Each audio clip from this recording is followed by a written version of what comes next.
شروع اللہ کا نام لے کر جو بڑا مہربان نہایت رحم والا ہے۔ کاف ہا یا عین صاد، یہ تمہارے پروردگار کی مہربانی کا بیان ہے جو اس نے اپنے بندے زکریا پر کی تھی جب انہوں نے اپنے پروردگار کو دبی آواز سے پکارا اور کہا کہ اے میرے پروردگار، میری ہڈیاں بڑھاپے کے سبب کمزور ہو گئی ہیں اور سر سفید بالوں کی وجہ سے چمکنے لگا ہے، اور اے میرے پروردگار، میں تجھ سے مانگ کر کبھی محروم نہیں رہا، اور میں اپنے بعد اپنے بھائی بندوں سے ڈرتا ہوں، اور میری بیوی بانجھ ہے، پھر بھی مجھے اپنے پاس سے ایک وارث عطا فرما جو میری اور اولاد یعقوب کی میراث کا مالک ہو، اور اے میرے پروردگار، اس کو خوش اخلاق بنائیو۔ فرمایا اے زکریا، ہم تم کو ایک لڑکے کی بشارت دیتے ہیں جس کا نام یحییٰ ہوگا، اس سے پہلے ہم نے اس نام کا کوئی شخص پیدا نہیں کیا۔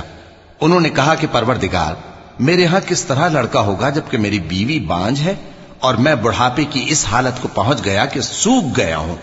حکم ہوا کہ اسی طرح ہوگا۔ تمہارے پروردگار نے فرمایا ہے کہ مجھے یہ آسان ہے، اور میں پہلے تم کو بھی تو پیدا کر چکا ہوں اور تم کچھ چیز نہ تھے۔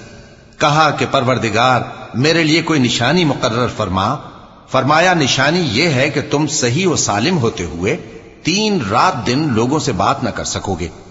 پھر وہ عبادت کے حجرے سے نکل کر اپنی قوم کے پاس آئے تو ان سے اشارے سے کہا کہ صبح و شام تسبیح کرتے رہو۔ فرمایا اے یحییٰ، ہماری کتاب کو مضبوطی سے تھامے رہو، اور ہم نے ان کو لڑکپن ہی میں دانائی عطا فرمائی تھی اور اپنے پاس سے شفقت اور پاکیزگی دی تھی، اور وہ پرہیزگار تھے، اور وہ اپنے ماں باپ کے ساتھ نیکی کرنے والے تھے اور سرکش اور نافرمان نہیں تھے۔